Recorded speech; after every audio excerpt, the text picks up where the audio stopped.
Hello বন্ধুরা, তোমরা সবাই কেমন আছো? নতুন একটা ভিডিওতে তোমাদের সবাইকে স্বাগত। অন্যান্য দিনের মতো আমরা আজকেও একটি নতুন ক্লাস নিয়ে তোমাদের সামনে হাজির হলাম।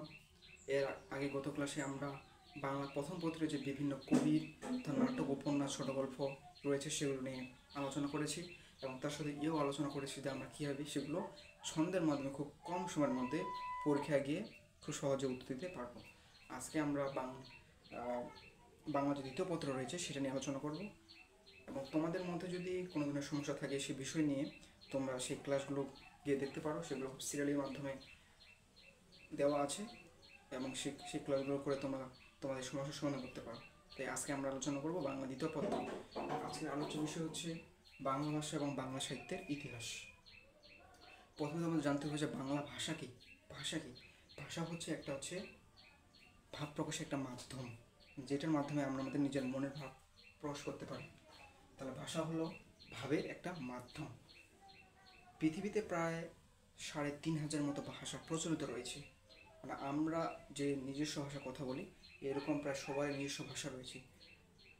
এর থেকে দেখা যাচ্ছে যে পৃথিবীতে প্রায় ৩,৫০০ মতো ভাষা প্রচলিত রয়েছে। বা আর এই প্রচলিত ভাষার মধ্যে বাংলা ভাষার অবস্থান হচ্ছে সপ্তম।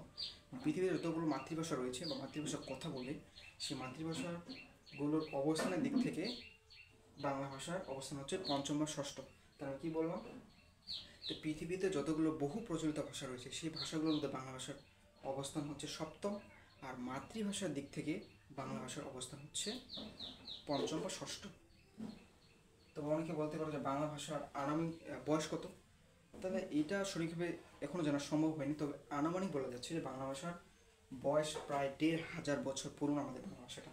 অর্থাৎ আমরা যে মাতৃভাষায় নিজের মাতৃভাষায় কথা বলছি বাংলা ভাষায়, এটার মূলত আনুমানিক বয়স ধরা হচ্ছে ১,৫০০ বছর পূর্বে।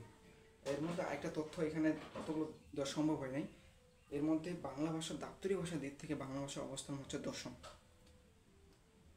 তাই আজকে আমরা ক্লাসে জানলাম কি যে ভাষাটা কি, ভাষা কাকে বলা হয়ে থাকে, পৃথিবীতে কতগুলো ভাষা প্রচলিত রয়েছে, সেই প্রচলিত ভাষার মধ্যে বাংলা ভাষার অবস্থান কত, মাতৃভাষার দিক থেকে কত, দাপ্তরিক ভাষার দিক থেকে কত, এগুলো নিয়ে আমরা আলোচনা করব। আজকে ক্লাসটি এ পর্যন্তই। দেখা হবে অন্য কোনো ক্লাস, অন্য কোনো নতুন টপিকস নিয়ে। সেগুলো তোমরা সবাই ভালো থেকো। আর এর থেকে আরও নতুন নতুন ক্লাস এবং বেটার ভিডিও পেতে অবশ্যই আমার চ্যানেলকে সাবস্ক্রাইব করো, লাইক ও শেয়ার মাধ্যমে অবশ্যই সবাইকে অসংখ্য ধন্যবাদ।